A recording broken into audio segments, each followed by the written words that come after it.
Són andins, descendents d'una cultura precolombina que encara avui manté les seves empremtes, com aquesta, la festa de l'Inti Raymi, amb què els indígenes de Bolívia, Perú, l'Equador i Xile donen el tret de sortida al nou any andí.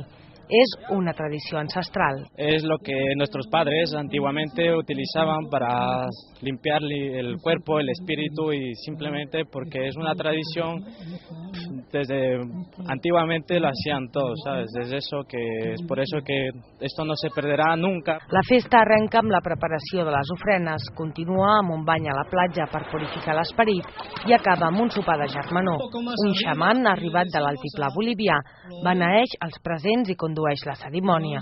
Nos bendicen y nos bañamos y empezamos una nueva vida, una nueva etapa de nuestras vidas y seguimos adelante. O sea, ya limpios, purificados y todo. A Catalunya viuen prop de 200.000 persones procedents dels països andins.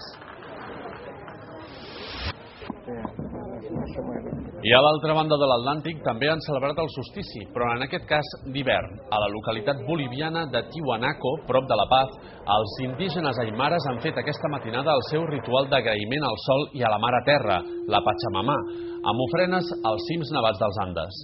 És la seva particular manera de celebrar l'inici del nou any agrícola, el dia de l'any en què el sol està més allunyat de la terra.